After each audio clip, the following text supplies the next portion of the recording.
Capítulo 8. O caráter processivo da contra-revolução e o choque contra-revolucionário. 1. Há um processo contra-revolucionário. É evidente que, tal como a revolução, a contra-revolução é um processo e que, portanto, se pode estudar a sua marcha progressiva e metódica para a ordem.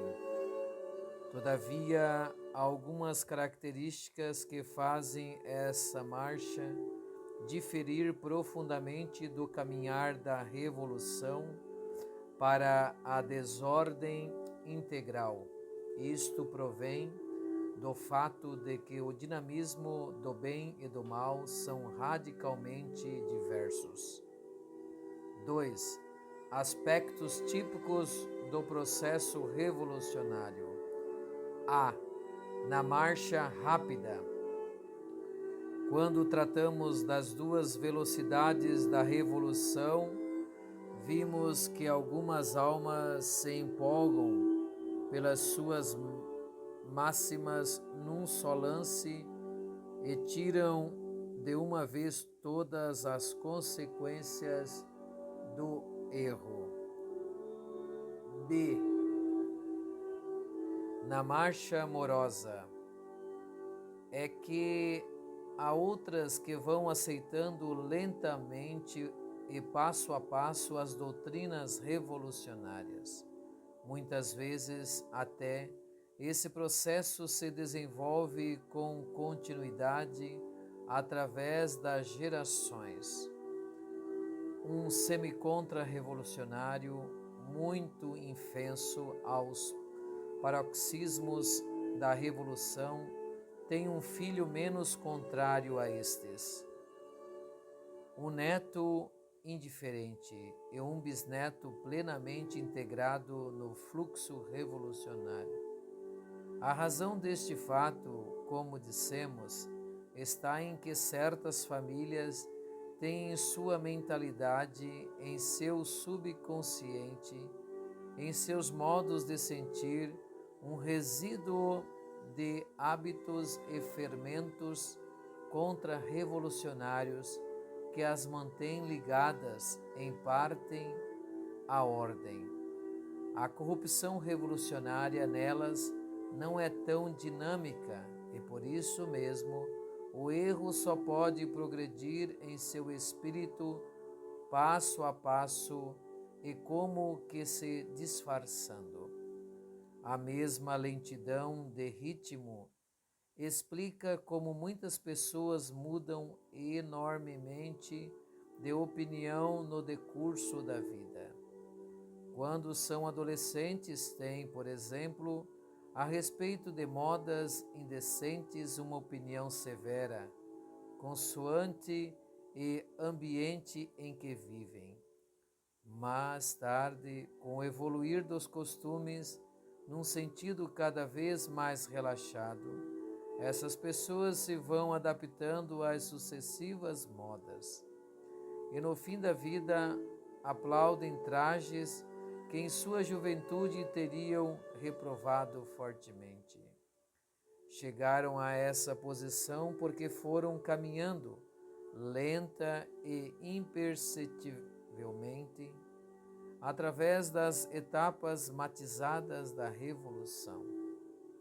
Não tiveram a perspicácia e a energia necessárias para perceberem para onde estava sendo conduzida a revolução que se fazia nelas e em torno delas.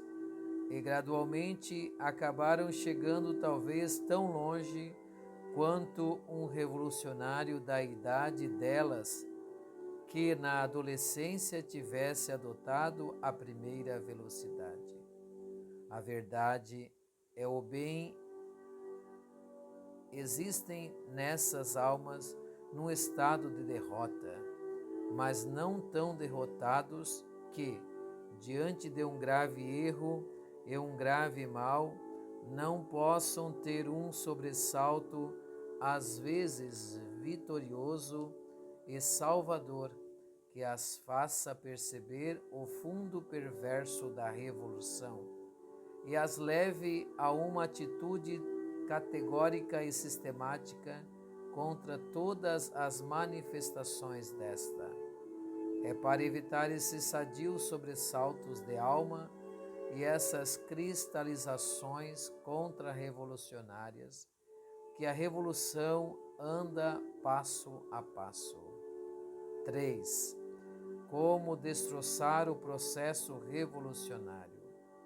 Se é assim que a revolução conduz a imensa maioria de suas vítimas, pergunta-se de que modo pode uma delas desvencilhar-se desse processo, e se tal modo é diverso do que tem para se converter à contra-revolução as pessoas arrastadas pela marcha revolucionária de grande velocidade. A variedade de vias do Espírito Santo. Do Espírito Santo ninguém pode fixar limites à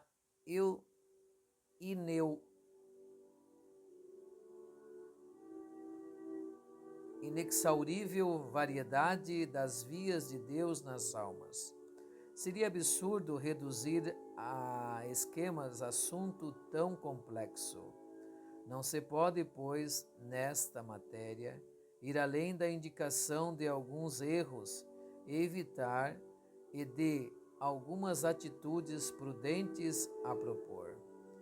Toda conversão é fruto da ação do Espírito Santo, que, falando a cada qual segundo suas necessidades, ora com majestosa severidade, ora com suavidade materna, entretanto nunca mente. B. Nada a esconder.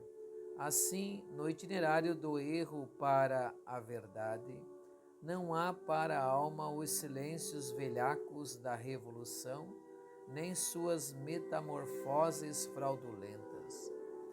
Nada se lhe oculta do que ela deve saber.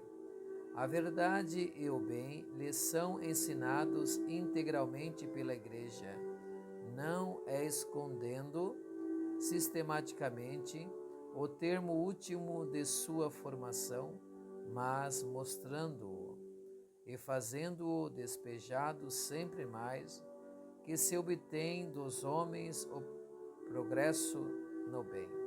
A contra-revolução não deve, pois, dissimular seu vulto total. Ela deve fazer suas as sapientíssimas normas estabelecidas por São Pio X para o proceder habitual do verdadeiro apóstolo.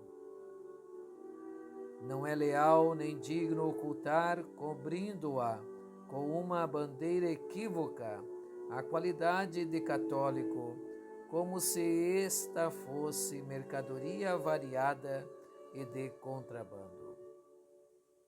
Os católicos não devem ocultar, como que sob um véu, os preceitos mais importantes do Evangelho, temerosos de serem talvez menos ouvidos ou até completamente abandonados.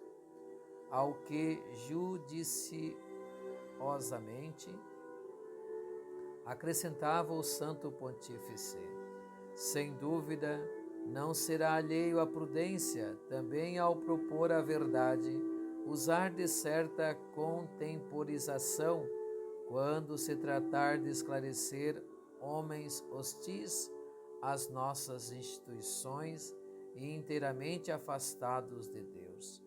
As feridas que é preciso cortar, diz São Gregório, devem antes ser apalpadas com mão delicada.